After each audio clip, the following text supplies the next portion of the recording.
നമസ്കാരം. അജയ്സ് പ്രസിൻ്റെ പുതിയൊരു വീഡിയോയിലേക്ക് എല്ലാവർക്കും സ്വാഗതം. Welcome to Ajay's press. Here what we do is express.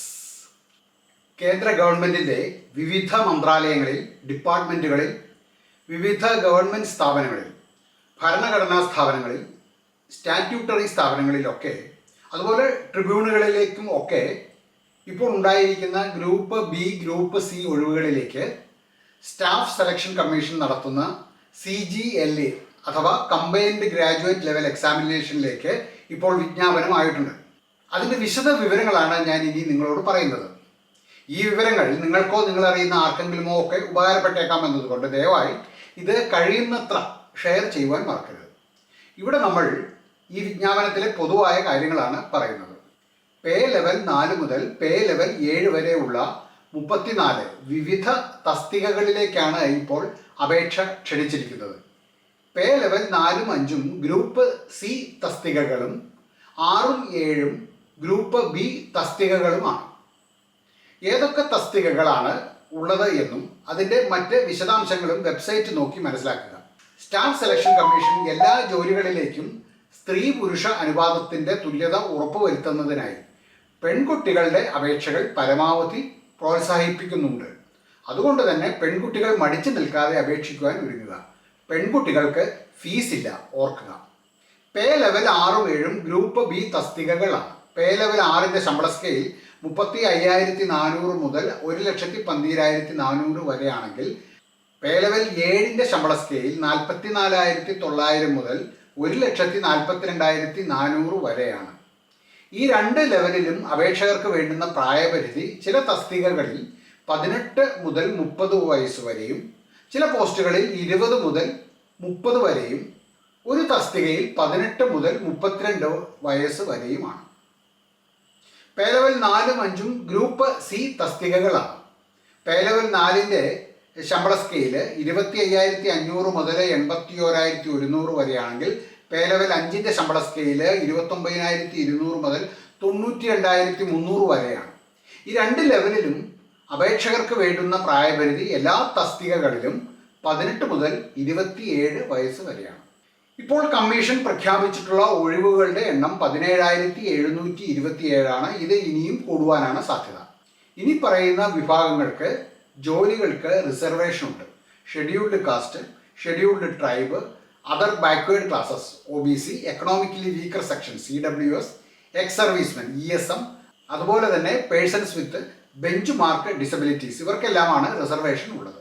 X സർവീസ്മെന് ഗ്രൂപ്പ് സി തസ്തികകളിൽ മാത്രമേ റിസർവേഷൻ ഉണ്ടായിരിക്കുകയുള്ളൂ. മേൽപ്പറഞ്ഞ കാറ്റഗറികളിലെല്ലാം ഏജ് റിലാക്സേഷനുമുണ്ട്. കൃത്യമായ റിലാക്സ്ഡ് വർഷങ്ങൾ എത്രയാണ് എന്നൊക്കെ അറിയുവാൻ നിങ്ങൾ നോട്ടിഫിക്കേഷൻ ശ്രദ്ധാപൂർവം നോക്കുക. എന്തൊക്കെയാണ് ഉദ്യോഗാർത്ഥികൾക്ക് വേണ്ട യോഗ്യതകൾ? എല്ലാ ജോലിക്കും വേണ്ട ഏറ്റവും ചുരുങ്ങിയ അടിസ്ഥാന യോഗ്യത ഏതെങ്കിലും അംഗീകൃത യൂണിവേഴ്സിറ്റിയിൽ നിന്നും ഉള്ള ഒരു ബിരുദമാണ്. എന്നിരുന്നാലും ചില പോസ്റ്റുകളിലേക്ക് ചില അഡീഷണൽ യോഗ്യതകൾ കൂടി ആവശ്യപ്പെടുന്നുണ്ട്. ഉദാഹരണത്തിന് ജൂനിയർ സ്റ്റാറ്റിസ്റ്റിക്കൽ ഓഫീസർമാർക്ക് ഡിഗ്രിയോടൊപ്പം 12ാം ക്ലാസ്സിൽ മാത്തമാറ്റിക്സിൽ 60% മാർക്ക് കൂടി കരസ്ഥമാക്കിയിരിക്കണം. അല്ലെങ്കിൽ അവർ ഡിഗ്രി ലെവലിൽ സ്റ്റാറ്റിസ്റ്റിക്സ് ഒരു വിഷയമായി പഠിച്ചിരിക്കണം. അതുപോലെ തന്നെ സ്റ്റാറ്റിസ്റ്റിക്കൽ ഇൻവെസ്റ്റിഗേറ്റർ ഗ്രേഡ് 2 എന്ന പോസ്റ്റിലേക്ക് അപേക്ഷിക്കുന്നവർ ബിരുദ തലത്തിൽ സ്റ്റാറ്റിസ്റ്റിക്സ് ഒരു വിഷയമായി 3 വർഷവും പഠിച്ചിരിക്കണം. അല്ലെങ്കിൽ ബിരുദ തലത്തിൽ 6 സെമസ്റ്ററുകളിലെങ്കിലും സ്റ്റാറ്റിസ്റ്റിക്സ് അവർ പഠിച്ചിരിക്കണം. മറ്റൊന്ന് research assistant in national human rights commission. ഈ പോസ്റ്റിലേക്ക് അപേക്ഷിക്കുന്നവർക്ക് ഡിഗ്രി കൂടാതെ അഭികാമ്യമായ ചില യോഗ്യതകൾ കൂടി പറയുന്നുണ്ട്. ഏതെങ്കിലും ഒരു റിസർച്ച് ഇൻസ്റ്റിറ്റ്യൂട്ടിൽ നടത്തിയ ഏറ്റവും ചുരുങ്ങിയത് 1 വർഷത്തെയെങ്കിലും റിസർച്ചും അല്ലെങ്കിൽ നിയമത്തിലോ ഹ്യൂമൻ റൈറ്റ്സിലോ ഉള്ള ഒരു ബിരുദവും അവർക്ക് ഉണ്ടായിരിക്കുന്നത് നല്ലതാണ്. ഇനി ഫൈനൽ ഇയർ പരീക്ഷ എഴുതി നിങ്ങൾ റിസൾട്ട് കാത്തിരിക്കുന്നവരാണെങ്കിൽ നിങ്ങൾക്കും അപേക്ഷിക്കാവുന്നതാണ്. എന്നാൽ നിങ്ങളുടെ റിസൾട്ട് 1/8/2024 അതിനു മുൻപോ പുറത്തു വന്നിട്ടുണ്ടാകണം, അല്ലെങ്കിൽ നിങ്ങൾക്ക് ബിരുദം ലഭിച്ചിട്ടുണ്ടാകണം. ഇനി എങ്ങനെയാണ് നിങ്ങൾക്ക് സ്റ്റാഫ് സെലക്ഷൻ കമ്മീഷൻ ജോലികൾക്ക് അപേക്ഷിക്കാനാകുക എന്ന് നോക്കാം. കമ്മീഷന്റെ പുതിയ വെബ്സൈറ്റിൽ ssc.gov.in ആണ്. ഈ ഒരു വെബ്സൈറ്റിലാണ് നിങ്ങൾ അപേക്ഷിക്കേണ്ടത്. ഓർമ്മിക്കുക, പഴയ വെബ്സൈറ്റിലല്ല അപ്ലൈ ചെയ്യേണ്ടത്. കൂടുതൽ മാർഗനിർദ്ദേശങ്ങൾക്ക് നോട്ടിഫിക്കേഷനിലുള്ള അനക്ഷർ 3ഉം അനക്ഷർ 4ഉം ഇത് രണ്ടും നോക്കി വ്യക്തമായി കാര്യങ്ങൾ മനസ്സിലാക്കുക. എല്ലാ ഉദ്യോഗാർത്ഥികളും ഒരു OTR അഥവാ വൺ ടൈം രജിസ്ട്രേഷൻ ജനറേറ്റ് ചെയ്യേണ്ടതുണ്ട്. OTR ജനറേറ്റ് ചെയ്യുന്നതിനും ആപ്ലിക്കേഷൻ ഫോം പൂരിപ്പിക്കുന്നതിനും നോട്ടിഫിക്കേഷനിൽ ഉള്ള അനക്ഷർ 3A അതുപോലെ തന്നെ അനക്ഷർ 4A ഇത് രണ്ടും കാണുക. നേരത്തെ പഴയ വെബ്സൈറ്റിൽ OTR ജനറേറ്റ് ചെയ്തിട്ടുള്ളവരാണെങ്കിൽ നിങ്ങൾ പുതിയ വെബ്സൈറ്റിൽ നിർബന്ധമായും OTR ജനറേറ്റ് ചെയ്തിരിക്കണം. ഓർമ്മിക്കുക, ഒരിക്കൽ നിങ്ങൾ OTR ജനറേറ്റ് ചെയ്ത് കഴിഞ്ഞാൽ പിന്നെ കമ്മീഷന്റെ പുതിയ വെബ്സൈറ്റിൽ പ്രസിദ്ധപ്പെടുത്തുന്ന എല്ലാ ജോലികൾക്കും ഈ OTR മാത്രം മതിയാകുന്നതാണ്. OTRനെ സംബന്ധിക്കുന്ന വിശദ വിവരങ്ങൾ നോട്ടിഫിക്കേഷന്റെ അനക്ഷർ 3ൽ നിങ്ങൾക്ക് കാണാവുന്നതാണ്. മറ്റൊരു കാര്യം പറയുവാനുള്ളത്, അപേക്ഷക അല്ലെങ്കിൽ അപേക്ഷകൻ സ്വന്തം ഫോട്ടോ ആപ്ലിക്കേഷന്റെ കൂടെ അപ്ലോഡ് ചെയ്യേണ്ടതില്ല. ആപ്ലിക്കേഷൻ ഫോം പൂരിപ്പിക്കുമ്പോൾ തന്നെ നിങ്ങളുടെ ഫോട്ടോ ക്യാപ്ചർ ചെയ്യുവാൻ പാകത്തിനാണ് ഇതിലൊരു മോഡ്യൂൾ ക്രിയേറ്റ് ചെയ്തിരിക്കുന്നത്. മോഡ്യൂൾ നിങ്ങളോട് ഫോട്ടോ എടുക്കുവാൻ ആവശ്യപ്പെടുമ്പോൾ നിങ്ങൾ ഇരുന്നോ അല്ലെങ്കിൽ നിന്നോ ഉള്ള നിങ്ങളുടെ ഫോട്ടോ മോഡ്യൂൾ ക്യാപ്ചർ ചെയ്യും. അതിനായി നിങ്ങൾ നല്ല വെളിച്ചമുള്ള അതുപോലെ തന്നെ പശ്ചാത്തലം പ്ലെയിൻ ആയിട്ടുള്ള ഒരു സ്ഥലം തിരഞ്ഞെടുക്കുക. അവിടെ നൽകുന്ന ഇൻസ്ട്രക്ഷൻസ് യഥാവിധി നിങ്ങൾ ഫോളോ ചെയ്യുക. ഓർമ്മിക്കുക, ഫോട്ടോ എടുക്കുമ്പോൾ നിങ്ങളുടെ കണ്ണടകൾ അത് നിങ്ങൾ മാറ്റിയിട്ടുണ്ടാകണം. അതുപോലെ തന്നെ മാസ്ക് അല്ലെങ്കിൽ തൊപ്പി ഇതൊന്നും നിങ്ങൾ ധരിക്കുവാൻ പാടില്ല. നിങ്ങളുടെ സിഗ്നേച്ചർ ഒപ്പ് ആപ്ലിക്കേഷനിൽ അപ്ലോഡ് ചെയ്യേണ്ടതുണ്ട്. നിങ്ങളുടെ സ്കാൻ ചെയ്ത JPG JPEG ഫോർമാറ്റിലുള്ള 10 മുതൽ 20 KB സൈസിലുള്ള സിഗ്നേച്ചർ വേണം നിങ്ങൾ അപ്ലോഡ് ചെയ്യുവാൻ.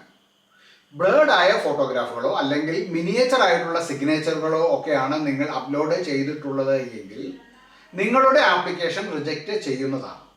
ആപ്ലിക്കേഷനുകൾ ഡ്യൂ ഡേറ്റിന് മുൻപ് തന്നെ സമർപ്പിക്കുവാൻ ശ്രദ്ധിക്കുക. അതല്ലെങ്കിൽ അവസാന ദിവസങ്ങളാകുമ്പോഴേക്കും വെബ്സൈറ്റിൽ ട്രാഫിക് കൂടുവാനും തദ്വാര പ്രശ്നങ്ങൾ ഉണ്ടാകുവാനും സാധ്യതയുണ്ട്. ആപ്ലിക്കേഷൻ സമർപ്പിക്കുന്നതിന് മുൻപ് പ്രീവ്യൂ ഓപ്ഷൻ എടുത്ത് എല്ലാം ശരിയാണോ എന്ന് നോക്കി ഉറപ്പ് വരുത്തുകയും ചെയ്യണം. 100 രൂപയാണ് അപേക്ഷാ ഫീസ്. സ്ത്രീകൾക്കും SC ST PWBD അതേപോലെ എക്സ് സർവീസ്മെൻ ഇവർക്കൊക്കെ ഫീസ് അടയ്ക്കേണ്ടതില്ല. ഭീം, UPI, നെറ്റ് ബാങ്കിങ് അല്ലെങ്കിൽ വിസ, മാസ്റ്റർ കാർഡ്, മേസ്ട്രോ അല്ലെങ്കിൽ റൂപേ ഡെബിറ്റ് കാർഡ് ഇതെല്ലാം ഉപയോഗിച്ച് നിങ്ങൾക്ക് ഫീസ് അടയ്ക്കാവുന്നതാണ്. കേരളത്തിൽ തിരുവനന്തപുരം, കൊല്ലം, കോട്ടയം, എറണാകുളം, തൃശ്ശൂർ, കോഴിക്കോട് എന്നിവിടങ്ങളിലാണ് പരീക്ഷാ സെന്ററുകൾ ഉള്ളത്. പരീക്ഷ 2 ഘട്ടങ്ങളായിട്ടാണ് നടത്തുക, ടയർ 1 ആൻഡ് ടയർ 2. ടയർ 1ൽ general intelligence and reasoning, general awareness, quantitative aptitude അതുപോലെ ഇംഗ്ലീഷ് കോംപ്രിഹെൻഷൻ ഇതൊക്കെയാണ് വിഷയങ്ങൾ. 1 മണിക്കൂറാണ് ഇതിൻ്റെ പരീക്ഷാ സമയം. എന്നാൽ ടയർ 2ൽ ടയർ 2ൽ വിവിധ വിഷയങ്ങളാകും ഉണ്ടാകുക. അതിൽ പേപ്പർ 1 എല്ലാവർക്കും നിർബന്ധമാണ്.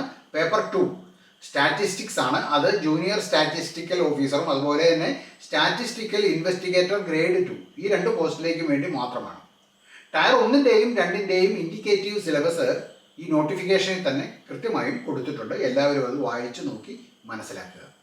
ആപ്ലിക്കേഷൻ സമർപ്പിക്കാവുന്ന തീയതികൾ ഇപ്പോൾ ഓപ്പണാണ്.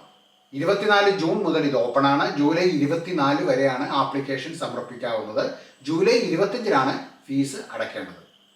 നിങ്ങൾക്ക് ആപ്ലിക്കേഷൻ കറക്റ്റ് ചെയ്യുവാനും അതുപോലെ തന്നെ അടച്ച ഫീസിൻ്റെ മറ്റു കാര്യങ്ങളും കറക്റ്റ് ചെയ്യുവാൻ സാധിക്കും.